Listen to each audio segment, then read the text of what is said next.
Ladies and gentlemen, dear friends, I'm very glad to welcome you at the video conference Women for Peace. It's the most important event of the International Festival of Contemporary Art Made in Tower to be a Woman, which this year is dedicated to 20th anniversary of the UN Security Council Resolution 1325 on Women, Peace and Security. Its adoption was a historic milestone.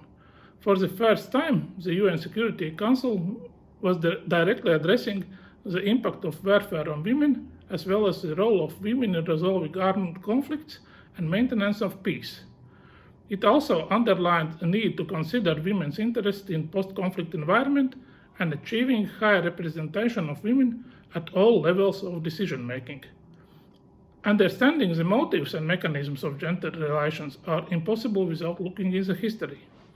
In the beginning of the 20th century, both Latvia and Azerbaijan were among the first countries in the world where women's suffrage was granted. Women in Latvia have been able to vote and participate in politics since August of 1919. Approximately at the same time, the Azerbaijan Democratic Republic became first Muslim country in the world where women were granted equal political rights. Both countries have enshrined their fundamental aspects of gender equality in their constitutions and all legal documents. Measures aimed at attaining gender equality are enumerated in the UN Convention on the Elimination of All Forms of Discrimination Against Women, the Beijing Platform for Action, and other international documents ratified by our parliaments. In July, Latvia adopted its National Plan on Women's Peace and Security Resolution. Azerbaijan is close to finalizing this process as well. During the armed conflicts, women and children are the most vulnerable civilian groups. Azerbaijan has one of the most per capita concentration of internally displaced persons. Approximately 70% of forcibly displaced Azeris are women. They are very much exposed to economic hardships and other challenges.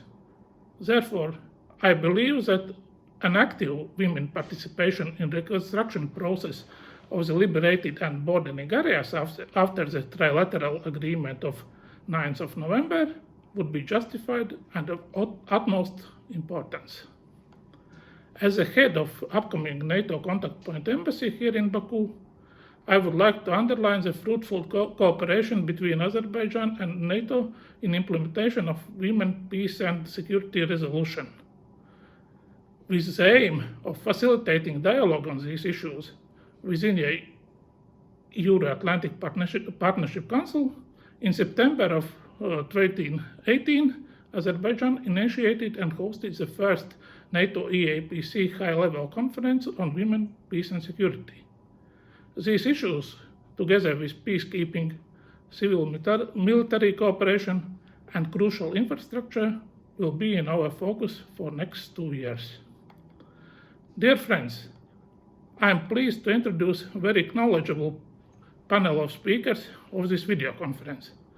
The keynote speech will be given by one of Latvia's National Action Plan ambassadors, Madam Ilze Rūse, who is a very experienced diplomat and currently holds the position of Director of the International Organizations and Human Rights Department at the Ministry of Foreign Affairs of Latvia. One more participant from Latvia is Iluta Lāce, head of NGO Marta, which already has significant experience in Central Asia. At this conference, you will also see addresses by Madam Sagadat Gahramanova, first Deputy Chairperson of the State Committee of Family, Women and Children Affairs of Azerbaijan, Madame Simona Gatti, Head of Cooperation at the EU Delegation in Azerbaijan, representatives of the Ministry of Foreign Affairs of the Netherlands, Madame Shahla Ismailova, leader of very experienced and well-known Azerbaijani NGO WARD, as well as video from European Institute of Gender Equality based in Vilnius, Lithuania. Closing remarks will be delivered by Madame Shamsia Mustafayeva, Development Coordinator Officer from the Office of UN Resident Coordinator in Baku. I hope you will find this video event informative and thought-provoking. We are very much looking forward to receive your comments, suggestions and other feedback which will be carefully considered and taken into account in our future endeavors. All speeches will remain available at the festival website as well as on Facebook and Instagram pages of the festival, EU delegation and the Embassy of Latvia. Thank you very much. Ladies and gentlemen, first of all, I would like to thank the Embassy of Latvia in Azerbaijan for organizing this event in the framework of International Festival of the Contemporary Art Maidan Tower, with a telling name, To Be a Woman, Woman for Peace. The 20th anniversary of the United Nations Resolution on Women, Peace, Security offers us a great opportunity to address the issues of role of women in our societies and meaningful participation of women in all aspects of peace and security.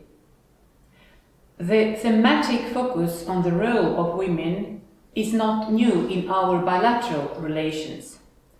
Latvia's former president, Dr. Vaira Vīķe-Freiberga, is the co-chair of Nizami Ganjavi International Center, an organization dedicated to the memory of great Azerbaijani poet. Latvia's president is an excellent example of women in leading positions in Latvia. Today, 31 of all members of Latvian National Parliament are women. Our country ranks high with regard to female scientists, and 52% of all high-level managers are women in Latvia. I'm delighted to represent Latvian Foreign Service, where 60% of all employees are women. Ladies and gentlemen, Latvia strongly supports women, peace and security agenda. It is a fundamental to global security. We are proud that the World Bank, in its report Women, Business and Law in 2019, ranked Latvia as one of 6 economies worldwide, country which grants men and women equal legal rights. Ladies and gentlemen, COVID-19 crisis has brought to the fore the fragility of international solidarity and cooperation. Women, peace and security agenda has never been more relevant than it is now in time of global pandemic. COVID-19 crisis has exposed the vulnerability of women and girls and highlighted the increase of gender-based violence. This month, United Nations General Assembly unanimously adopted 2 resolutions calling for commitment to promote and protect the rights and participation of women in response to the pandemic. In the light of our cooperation in United Nations fora, Latvia is also very much looking forward to the United Nations General Assembly special session, which was initiated by the President of Azerbaijan to address global pandemics. We also see issues of women, girls being part of this agenda. This year, the world commemorates 25th anniversary of the Beijing Declaration and Platform for Action, which is considered the most progressive blueprint ever for advancing women's rights.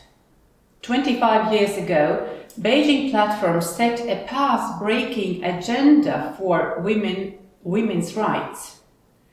This historic blueprint created a vision of equal rights freedom and opportunities for women that continues to shape gender equality and women's movements worldwide, no matter what their circumstances are. 5 years later, in year 2000, the United Nations Security Council adopted resolution on women, peace, security. And this resolution was the first of series of United Nations resolutions that put women at center of the global peace and security agenda. And on 31st of October this year, the global community celebrated 20th anniversary of this resolution. Women, Peace and Security agenda emphasizes women's full and equal representation and participation in all levels of peace processes and security efforts, including in conflict prevention, in conflict resolution, and maintenance of sustainable peace.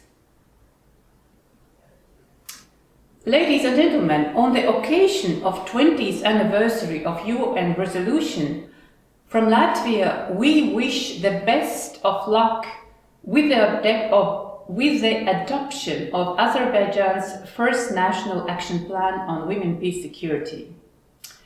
We appreciate Azerbaijan's commitment to ensure women's greater economic independence and participation.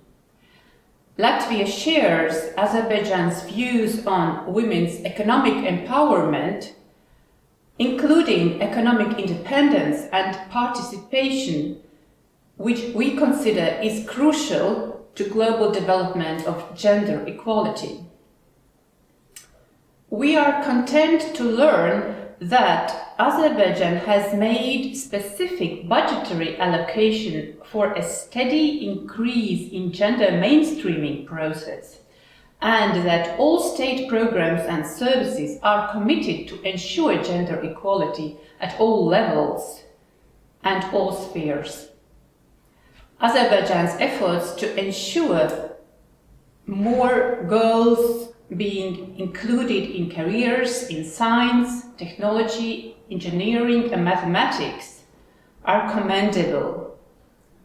We share your vision also on empowerment of women in technology. And just let me note here that Latvia has initiated Riga Tech Girls project. This was created during COVID-19 crisis and is a first platform in Latvia dedicated to education and inclusion of girls and women in skills on technologies and digital work. Dear colleagues, Latvia also has approved its national plan on women, peace, security. We did it this year, and gender equality issues and empowerment of women of Latvia is just one of long-standing priorities in international organizations and development cooperation. As a member state of the EU, we are actively involved in promoting women, peace, security agenda within European Union internal and external policies.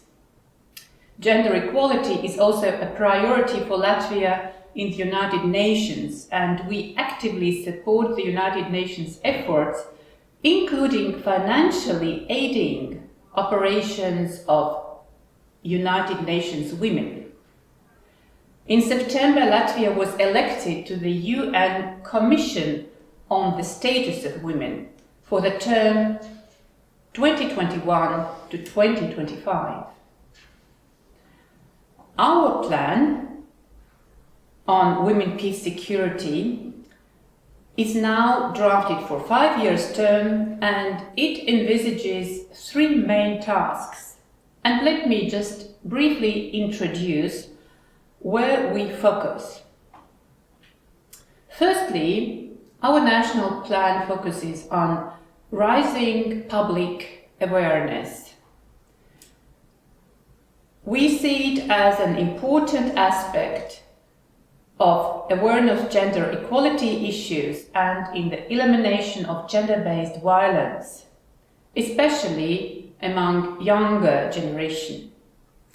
The second priority of Latvian National Plan is training for the defense and home affairs sector.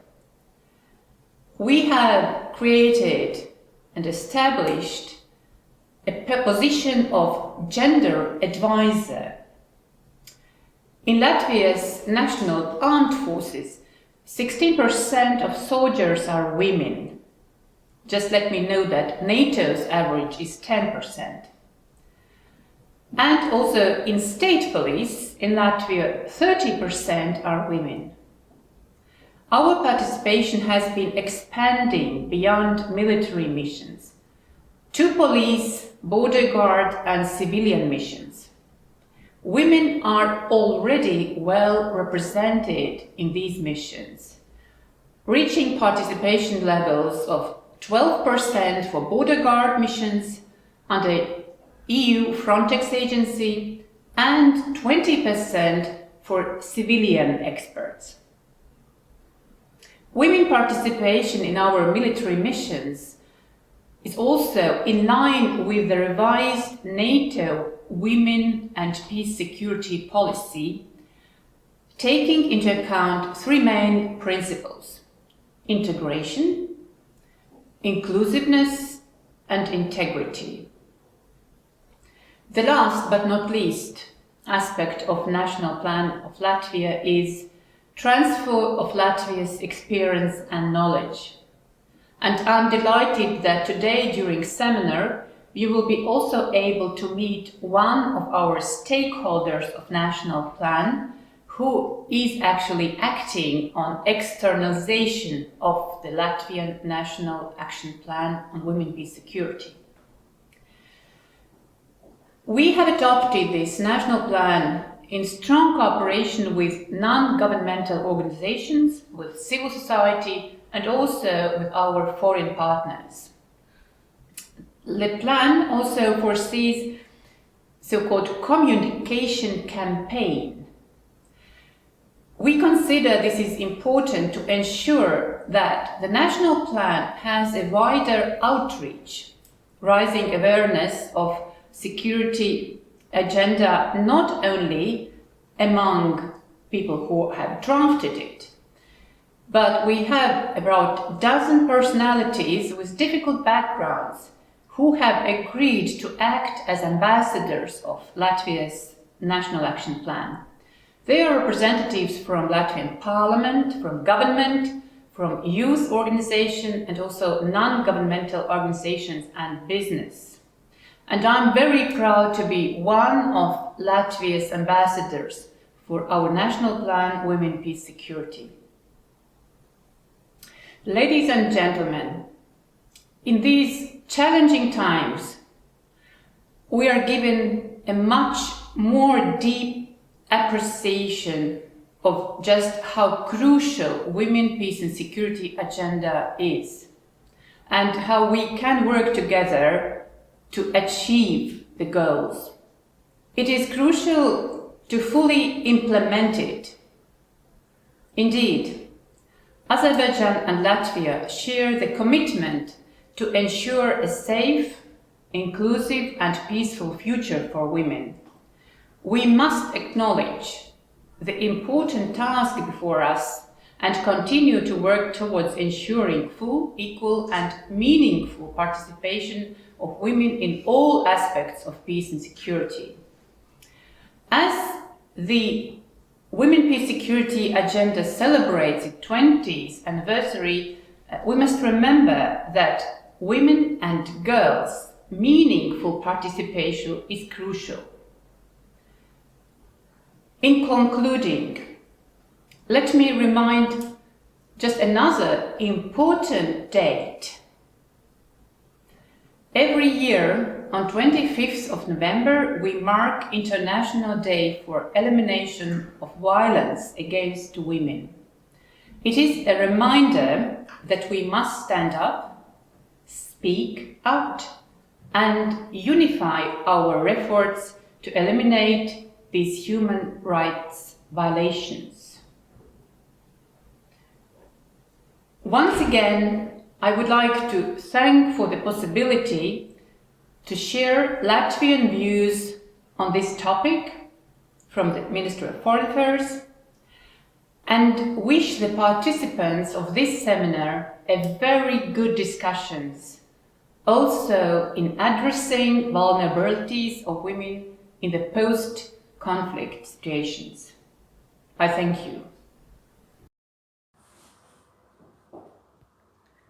Değerli hanımlar ve canaplar. Dear ladies and gentlemen, Azerbaycan Respublikası. on behalf of the State Committee on Family, Women and Children Affairs, I would like to welcome you and extend my appreciation to the organizers of this important event. Bildiğiniz gibi As you know, in October 2000, the United Nations Security Council adopted a resolution 1325 on women, peace and security. The resolution calls for a more active participation among the member states and involvement of women in peace building and decision making, and appointment of women to high-ranking positions, including military advisory, civil police, as well as emphasizes the important role women play in the fields such as human rights and humanitarian aid. Based on these principles and to create also opportunities for women to actively participate in these processes, the coalition 1325 was established in our country in October of 2002. Since the moment of its establishment, the National Coalition 1325 informed the society on the content of the Resolution 1325, raised the awareness, and carried out a number of other initiatives and events to promote the concepts of women in peace building. The most important document is enforcement of 1325 resolution in the Republic of Azerbaijan, that led to a national action plan that covered 2020-2023, which this document has been already submitted to the government for review. In the South Caucasus, prevention of conflicts and ensuring of peace is a topical matter, and for that reason there are several regional projects that were carried out already.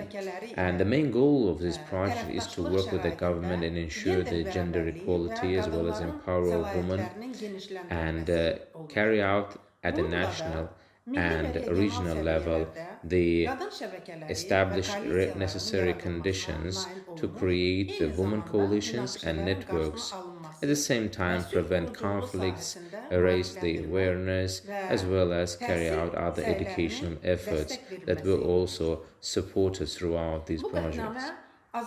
This resolution was very relevant and critical for Azerbaijani society because for over 27 years our country has suffered from occupation of 20% of our internationally recognized territories. As a result of this occupation, 1 million of Azerbaijanis became refugees and IDPs, and out of this number, 400,000 are women and over 300,000 are children. As you know, on October 27th this year, the Armenian armed forces again attacked our areas, but our glorious army responded to them in the way it was deserved. Second Karabakh War, under these operations, the Armenian forces started to target our civilians and attacked our cities that are far beyond the areas of conflict, bombing our cities such as Ganja, Barda, Terter, and used banned weapons to launch missile strikes against our population, which resulted in 94 citizens dead, 12 of them were children and 27 women. 414 citizens were wounded, and for now, obviously the key objective for us is to resettle all the refugees to the areas of the origin of their ancestors, and most importantly, restore the eliminated infrastructure in these territory. The question is being asked, Armenia, as other countries, adopted this resolution and even adopted country's national action plan.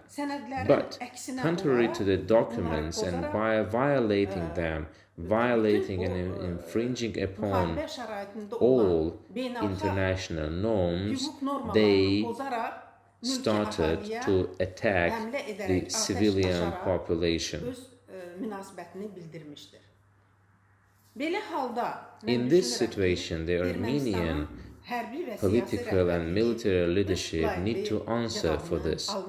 And I also believe that the international organizations need not to be silent here. If this or any other member state for that reason adopts a particular UN resolution and ratifies it, then it has to comply with these rules. And if it doesn't, it must get an adequate answer for these actions. Azerbaijan is in favor of peace in all existing areas of conflict through identification of settlement based on justice. Very unfortunately, but we need to say that Azerbaijan, contrary to its will, was dragged into this military conflict. And of course, the women and children are those who suffer the most from this. Physical and emotional violence in this situation, they are also subject to exploitation. The stress and the psychological stress, of course, continues throughout their entire life. We, by all means, are against any suffering caused to and or experienced by women or children, whether they are Azerbaijani or representative of other nations. In these situations, empowered women have a greater responsibility, and integration of victims of war back into the society is a critical element in provision of all the necessary social and psychological support. And everyone knows that the provision of legal and human rights is a key indicator of countries' continuous and sustainable development. This is also a priority within the SDGs, as gender equality provided, empowered women. All of these aspects are important aspects on the government's agenda. This area, in fact, is covered in a multidimensional way, and for women, it's critical to create for them favorable conditions in employment opportunities, education, as well as build social policies developed given the importance of gender equality. We trust that these events allow to raise awareness and stand with the women and girls to contribute to the development of their rights, to make sure that we can all live in peace and security. Thank you for your attention.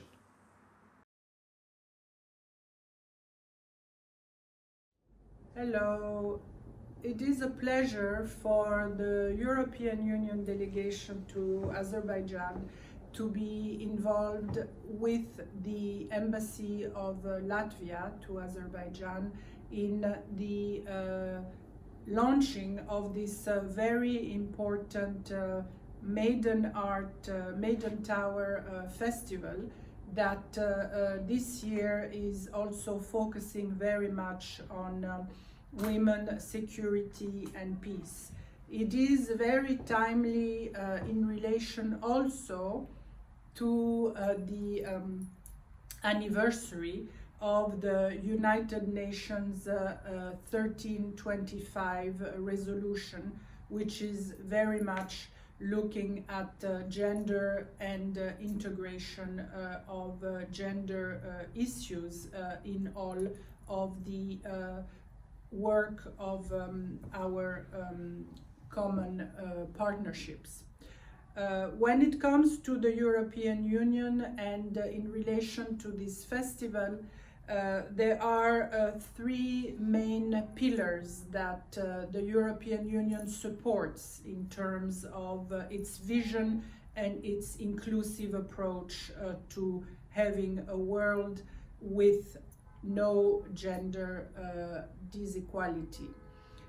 The first one has to do with looking for a world where we can live without, where girls can live without suffering from gender-based violence. Violence against girls and women takes many forms. Unfortunately, as we speak around the world, almost 1/3 of all girls and women will be subject or have been subject to domestic violence and gender-based violence during their life. The European Union is committed to supporting a world where women and girls will not be afraid any longer to be victims of gender-based violence. A world that would ensure equal rights and equal value for girls, and also that would allow for prevention of selection at birth in favor of a son. The second area which is very important for the European Union in its vision is that that the European Union supports the inclusion of women in decision making, and that from childhood girls should have a say in matters that will affect their life, their communities, and their families. So inclusion of girls in decision making and women is extremely important. And last but not least, the European Union supports a world where women will be empowered overall through education. And in that sense, the women and girls who will be able to use their skills and all of the knowledge acquired through education will also be able to be better informed and to be able to stand up to their rights in order as well to contribute not only to peace building, to security, but also to be better prepared to know how to address threats linked to gender-based violence. So on behalf of the European Union delegation to Azerbaijan, we wish you all an extremely successful and enjoyable Maiden Tower Festival. Thank you.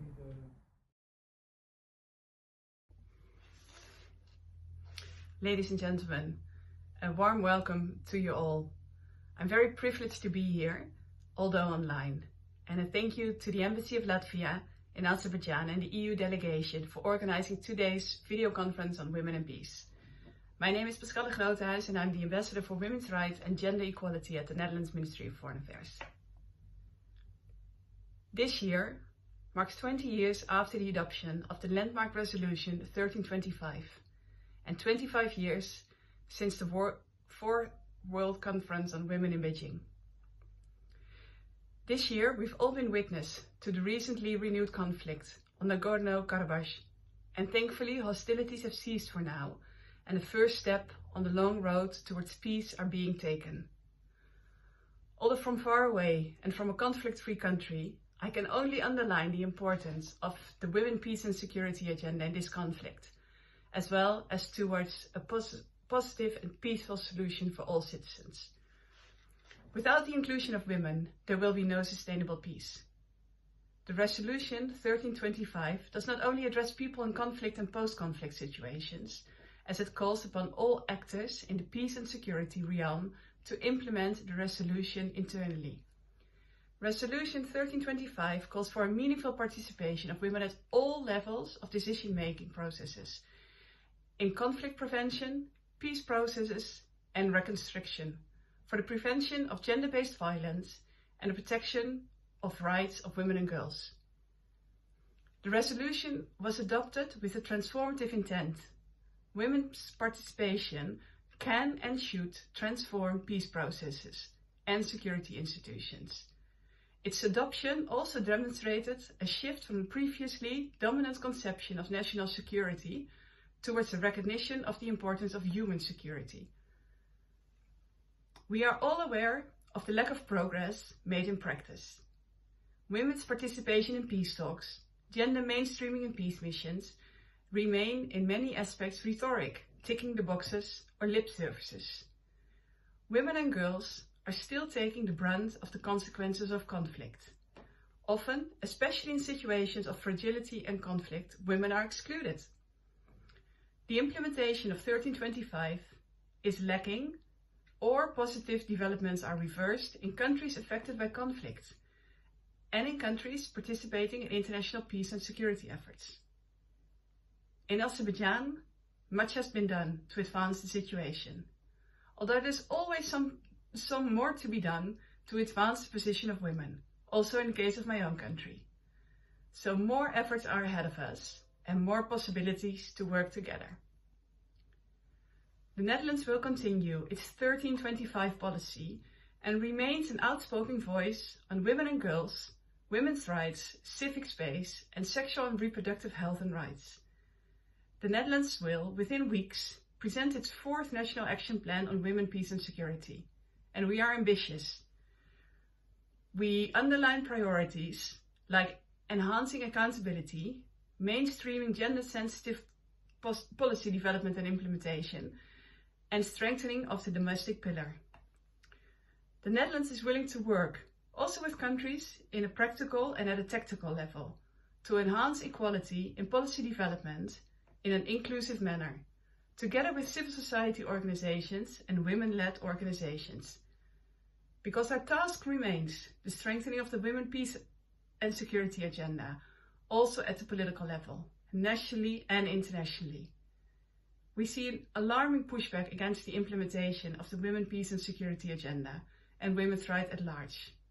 Women rights defenders and peace builders that speak out are increasingly under attack. So for the future, we have some big challenges to solve. How to navigate the national and international political waves without risking a rollback on earlier commitments. How do we ensure accountability? What are the key moments and what are the key players? And I truly believe that the only way forward will be working together in addressing these challenges. That's what connects us here, today and tomorrow. Thank you. Hello. Half of the population of the world are women and girls. They have rights and obligations to be involved in decision making regarding prevention and resolution of conflicts in peace building. But the reality is far from this, and therefore it's really crucial to build a women's rights culture, to build a society where both women and men are respected. Marta Center is a civil society organization in Latvia that works for women's human rights on a daily basis, building understanding about women's rights culture. Marta Center provides support to women that have been victims of domestic violence, victims of human trafficking, by providing social services, psychological and legal assistance, developing methods to be efficient in providing support to women, as well as educating stakeholders such as government officials, police, social workers, judges, to help them understand why women that suffer from violence have difficulties to be vocal and stand up for their rights. The association also pursues violence prevention by working with youth and men and relentlessly advocates for gender equality, engaging both with the political arena and broader society to bring about the necessary structural changes. Marta realizes that women that suffer from violence or exploitation have their voice suppressed, that they are excluded from decision-making and even blamed for being victims. Therefore, lots of effort is invested in the empowerment of women and strengthening women's networks, thus making their voice heard. Marta Center has been actively working in Central Asia since 2009. The Center has implemented development cooperation projects funded by the European Commission, as well as Ministry of Foreign Affairs of Latvia in areas of gender equality, promotion of women's rights, including combating social exclusion, providing economic opportunities for women, and trying to work against all kind of forms against violence against women, working for women's participation, representation in politics, thus investing in peace building. And I would like to highlight just a few of examples. For example, in Subat area in Tajikistan, together with local organizations, Marta strengthens the development of women's network. In border areas where lots of conflicts arise, we discussed problematic issues and communities' needs. And based on needs assessment, women themselves, under guidance of Marta's experts, developed detailed activity plans, either on prevention of early marriages, trafficking, prevention of mother-in-law violence, or promotion of social enterprise development, including different groups in vulnerable situations, thus reducing ethnic and social tension. The detailed activity plans that were developed served to bring investment from other donors to implement all these ideas. By educating women how to be more successful in campaigning to be elected, to be part of decision making, either in Latvia, Kyrgyzstan, Ukraine, we try to make women to be viewed as equal stakeholders and bring issues that women face in their subordinated situations, limited access to education, economic opportunities, violence, to political agenda, so that solutions are sought. Furthermore, Marta has also hosted several study visits in Latvia for participants from different countries, provided opportunities for partners from Central Asian countries, as well as Eastern Partnership countries like Ukraine, Georgia, Moldova, to attend international conferences on combating violence, providing economic opportunities. Marta Center has also provided internships at our organization for directors of women's rights organizations in Kyrgyzstan and Kazakhstan. Women are not better than men. They are also not worse. Women, as well as men, are diverse. It is just necessary to acknowledge the historically created inequality that puts women in situations with lower access to resources and economic opportunities. Bringing women's voice to the decision-making arena gives opportunity to listen to the most vulnerable and see the problems in need of solution that had not been noticed, but that are crucial for conflict prevention, resolution, and peace building. Marta Center is ready to cooperate with civil society as well as public bodies in Azerbaijan, building women's rights culture, building peace. Hello, warm greetings to everyone from Azerbaijan. It is my utmost pleasure and honor to be talking today at this video conference on Women for Peace. Indeed, women are always for peace, security, and justice. But in order to ensure justice, we need first of all justice for ourselves. We need to stop the situations when the human rights violations happen just because we are women. Domestic violence, early marriages, forced abortions, bans, restrictions, just to name a few. But can we indeed stop these situations? Of course we can. For this, we only need to be powerful, because to be a woman needs and means to be powerful. But where does this power come from? It comes from being literate, from being educated, from being strong enough to make your own decisions, to make your own choices, to make your voices heard, to participate. And here we need meaningful participation, not just being present. And when this happens, women start changing. She starts changing herself, and she starts changing the entire life, the entire world around her. This is when the real empowerment comes.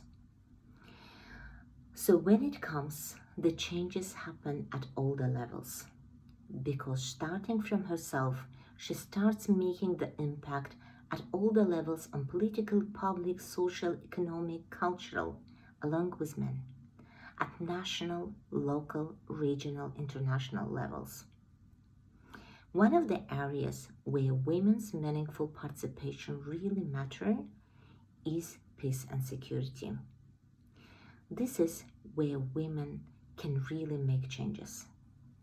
Because it's impossible for women to stay alone, because she is the one who gets all the roles during the conflict, the armed conflict.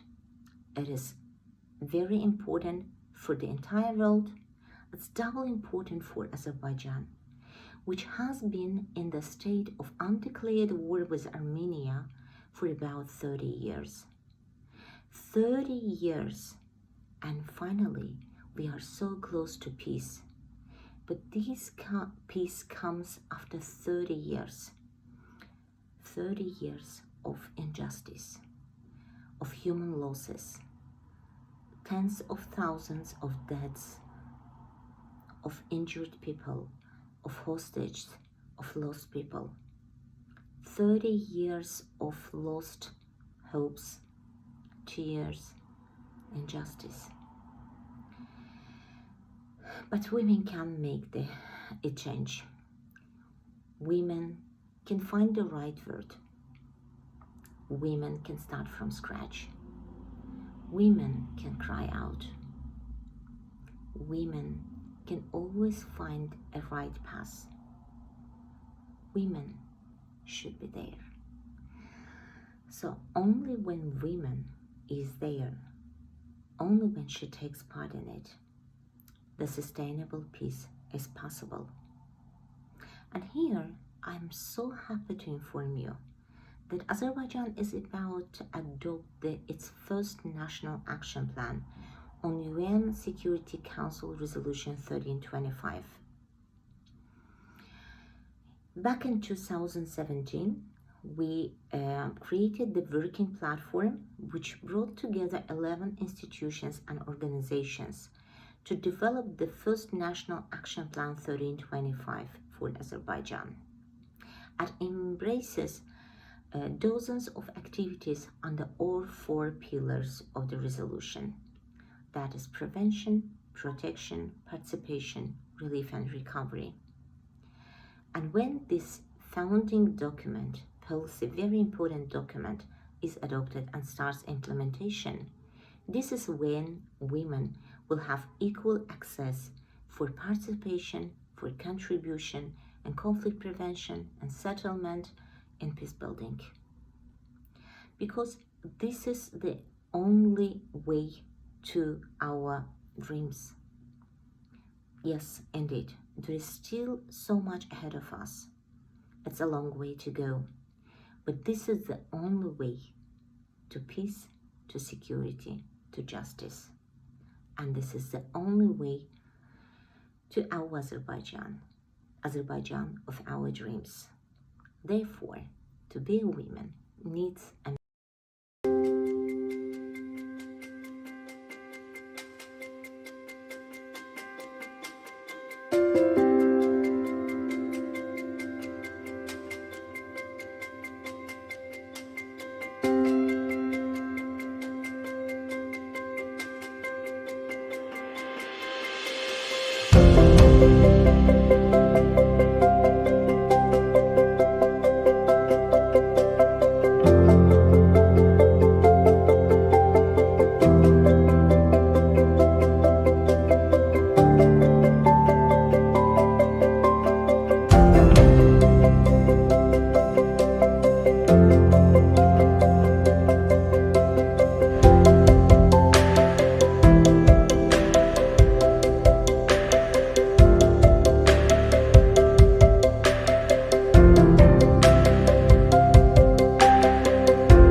What is the Gender Equality Index? AGA's Gender Equality Index measures the progress of gender equality in the European Union. It shows gender equality trends in the domains of work, money, knowledge, time, power, health, and violence. The index also looks at intersecting inequalities, which considers the situation of different groups of women and men based on family type, level of education, country of birth, age, and disability. Each year, the Gender Equality Index scores the EU and the member states from 1 to 100. A score of 100 would mean that a country has reached full equality between women and men. Each year, the index has a thematic focus. This time, it links digitalization and the future of work with gender equality. This year, we find ourselves giving our annual gender equality update in the middle of a global pandemic. This crisis is having serious consequences for gender equality that are threatening to roll back some of the fragile achievements that have been made over the past decade.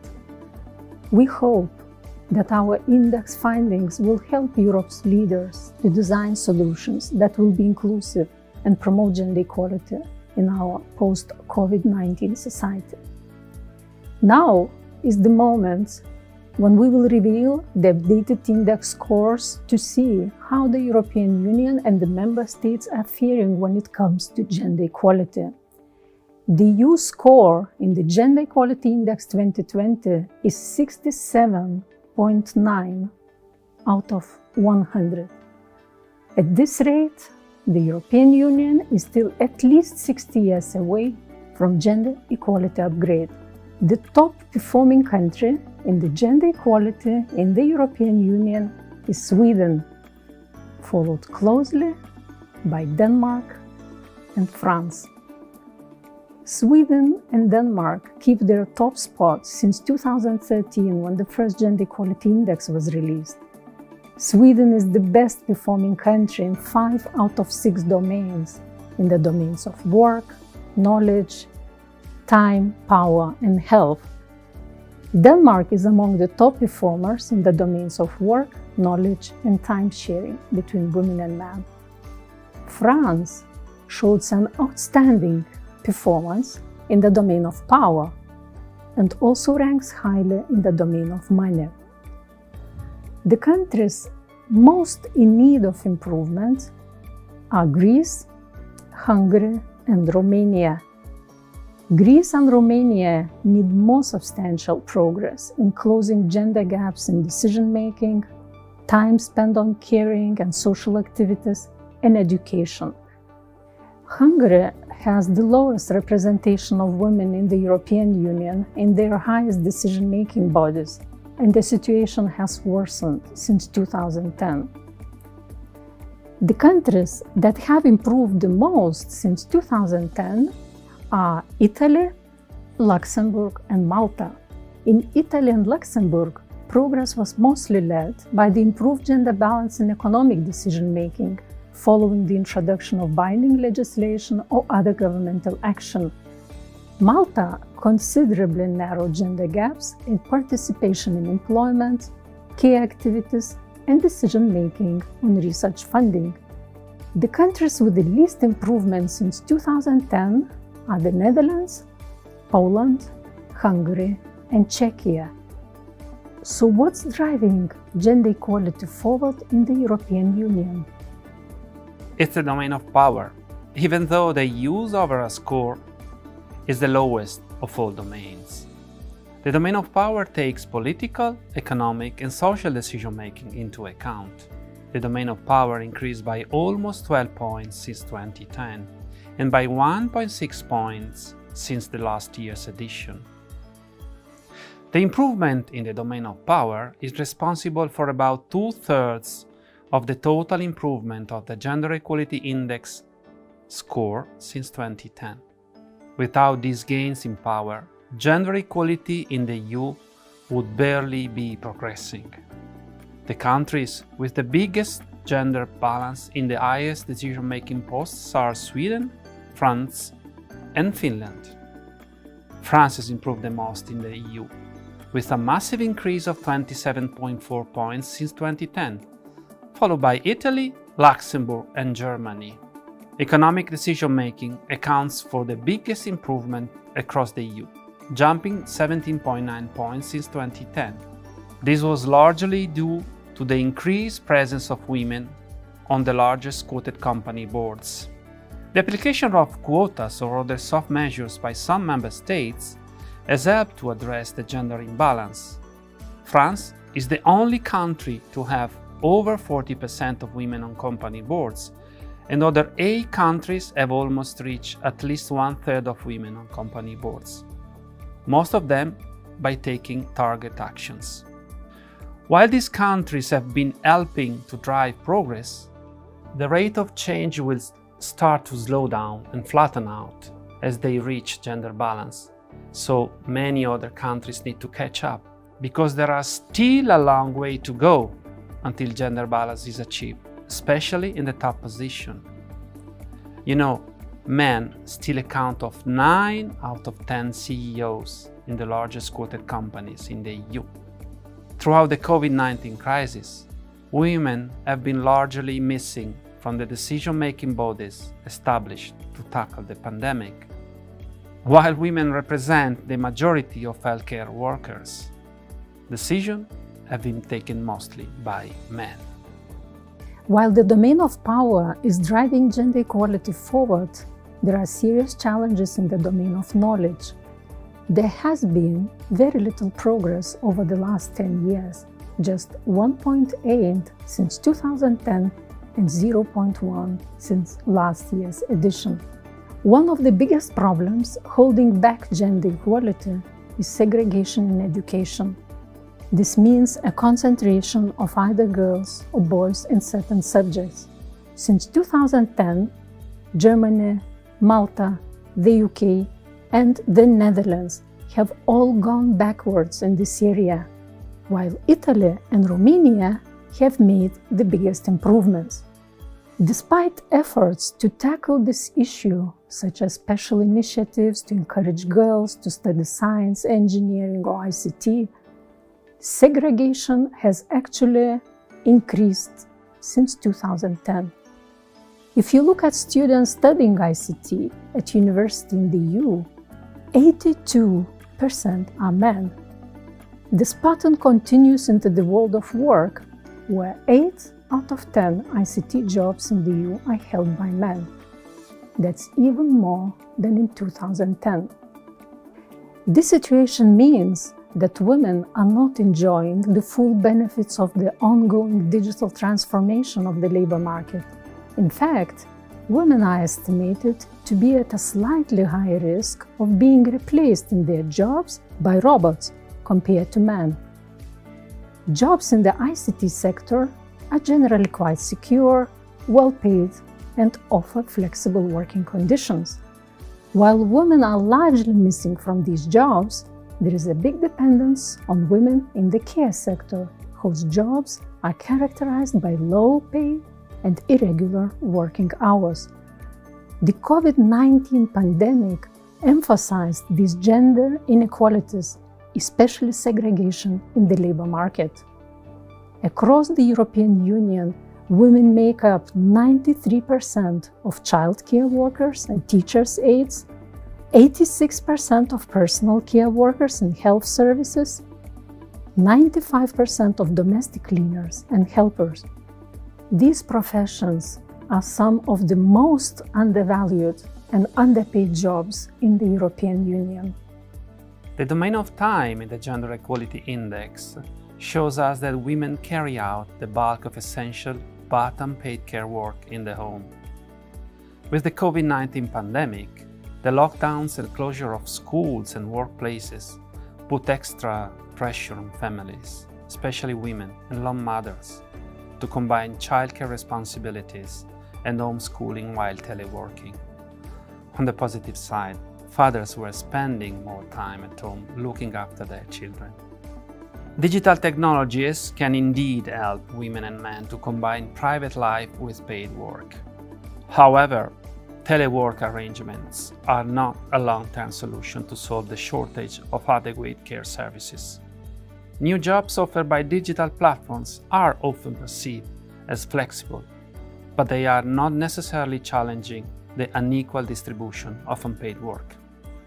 Under normal circumstances, the Gender Equality Index points out that insufficient or unaffordable care services push women to fill these gaps themselves, often keeping them out of full-time work or even keeping them out of work altogether. Due to care responsibilities, far more women than men work part-time. It is also the reason keeping some 7.7 million women out of the labor market compared to just 450,000 men.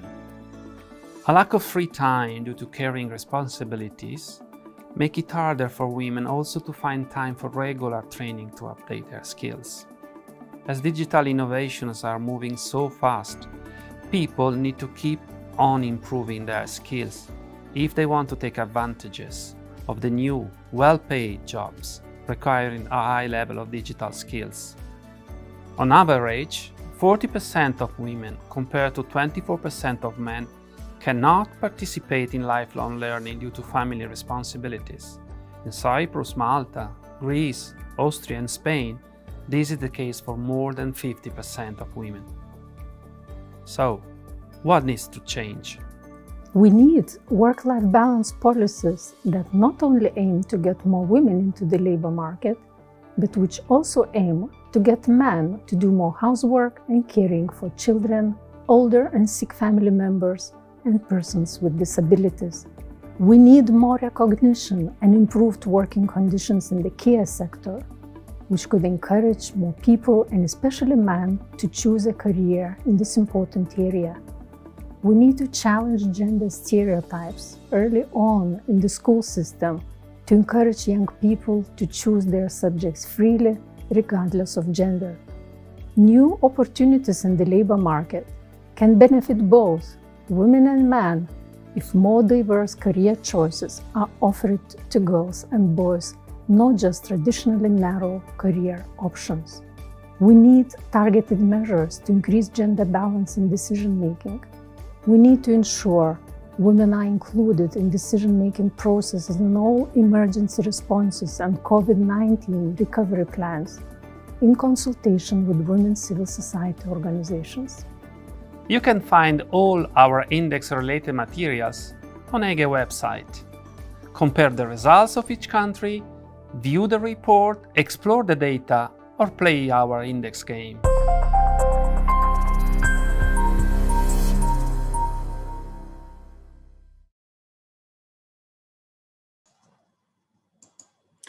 Dear all, it's an honor for me to be speaking at the closing ceremony of the video conference within the Contemporary Art Festival, Made in Tower, to be a woman, woman in peace, dedicated to the Security Council Resolution 1325 on women, peace and security. Adopted in October 2000, the Resolution 1325 exclusively recognizes women's right to have a leading role in achieving international peace and security. The United Nations has been actively supporting women's participation in peacemaking, peacekeeping, and peace building all over the world in the past 20 years. It has devoted increased attention and resources to boost the leadership of women who are affected by conflict and destruction. For example, 40% of the UN Peacebuilding Fund's investment in 2019 supported gender-responsive peace building. The Women's Peace and Humanitarian Fund is supporting more than 200 women's organizations on the ground. For 2 decades now, UN has been advocating for more women in peacekeeping and currently calling on countries to join the ELSI initiative designed to encourage increased participation of uniformed women in peace operations. And I know that my colleagues before me have been naming from different initiatives from government, non-government actors, from international and local organizations at the local and regional level.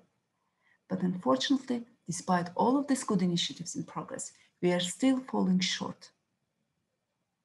Evidence shows that peace processes that involve women are key to long-term and lasting peace. Yet, women are systematically excluded, confined to informal processes. In peace negotiations in the past 20 years, only 13% of negotiators were women. Only 6% of mediators were women. And out of people signing peace agreements, only 6% were women. This shows We have a very long road ahead of us, and we have a lot of work still to do. The report of the UN Secretary General on Women, Peace and Security has 5 overarching goals for the next decade of our work. And I thought reminding about those goals will be this is a good place at the closure of the conference to remind us about those 5 goals and maybe include them in our work plans for the future. Goal 1 calls for the radical shift in tangible results in women's equal and meaningful participation in peacemaking, peacekeeping, and peace building. Goal 2 is about unconditional defense of women's rights, women rights defenders, and women rights organizations. Goal 3 is about decreasing the global military spending, which has always been a chief strategic objective of the women's movements for peace. Last year, global military expenditure reached $1.9 trillion. We know that the governments are struggling to fund social infrastructure, essential services, healthcare for their COVID patients, but still this defense expenditure is increasing.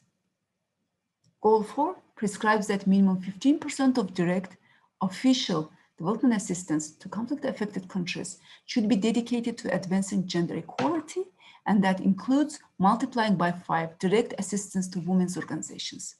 We have to invest in women if we want to achieve our goals in women equality and our goals in relation to women peace and security agenda.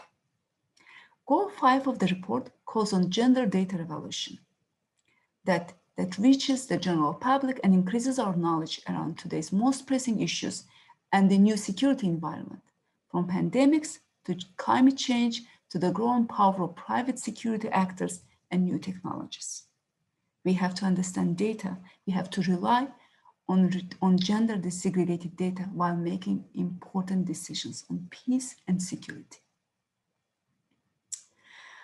2020 is probably one of the most difficult years for humanity. Yes, the worldwide lockdown has exposed deep inequalities in education, health systems, and economic opportunities. We have also seen the shadow pandemic of violence against women, unfortunately. Countries report increased number of women calling hotlines, increased number of girls getting forced to get married early.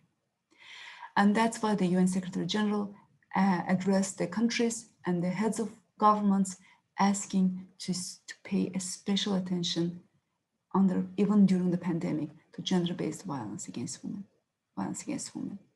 This means that our work on the Women, Peace and Security agenda has gotten bigger. We have even more work to do today than we had before. It's very important that we join hands to address these issues. We join hands in supporting women and women's organizations. And as UN in Azerbaijan, we are looking forward to joining our hands on the implementation of the National Action Plan of Azerbaijan on Resolution 1325. And I hope that a year from now, we can come back together, talk about successful first year of implementation of the resolution. Thank you.